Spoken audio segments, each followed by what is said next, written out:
Cool.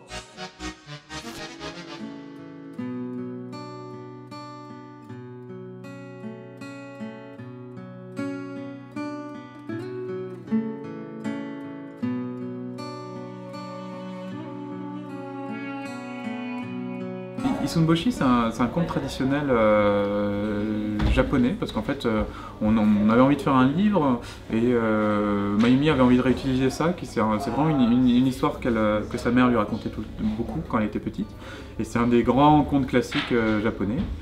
Et un peu comme le Petit Poucet chez nous. Et ce qui est intéressant, c'est que c'est un module classique qu'on retrouve dans toutes les civilisations, c'est-à-dire c'est l'idée d'un personnage qui va naître tout petit et qui va traverser le monde et qui au travers de ces différentes aventures va devenir grand. C'est un conte d'apprentissage. Et là, Issunboshi, c'est assez drôle parce c'est une histoire d'un couple de vieillards qui veulent un enfant depuis tout peu. Et puis un jour, la femme accouche et l'enfant est tout petit et il grandit pas. Et là, il peut devenir un grand héros, tuer un monstre, etc., trouver l'amour, voire même devenir grand, ce qui est presque dommage.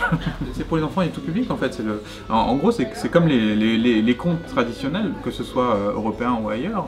Le Petit Poucet, c'est un conte, c'est tout. Et il n'a pas été écrit pour les enfants ou pour les adultes. Un bon conte et une bonne histoire doit fonctionner pour tout le monde.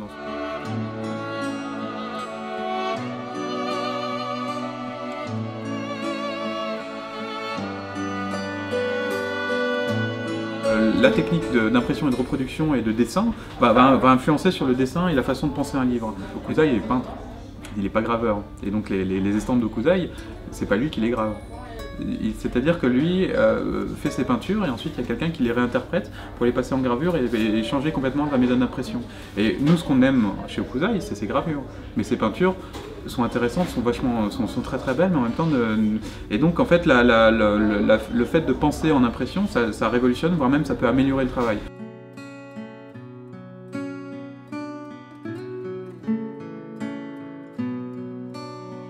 C'est une technique d'impression assez brute et en même temps qui permet de déposer une quantité de couleurs très importante et avoir une excellente qualité colorimétrique et en même temps un rendu un peu... Enfin, ça résonne avec beaucoup de choses de l'art populaire que nous on aime beaucoup, donc, voilà. Et donc on a continué avec cette technique qu'on va retrouver dans nos travaux de couleurs limitées. La sérigraphie, on s'est rendu compte que ça allait 4 fois plus vite en étant à 2. Donc on s'est mis à dessiner, à imprimer ensemble de façon un peu compulsive pour découvrir. Et finalement, l'idée du travail à 2 et l'idée de la sérigraphie, l'idée de la couleur, c'est resté.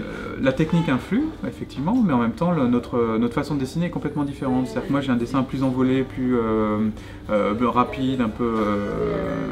et alors que Mayumi a un dessin très lent, très appliqué, plus naïf, plus figé. Et moi, je suis plus dans le mouvement, etc. C'est complètement différent. Et c'est pour ça que c'est intéressant de le ramener. Alors elle ramène ses côtés culturels, moi je ramène ma propre expérience de l'image, elle amène son trait, j'amène le mien, et on se dit voilà, est-ce qu'on arrivera à trouver un terrain d'entente? Et ce terrain d'entente, c'est ce qu'on appelle ici.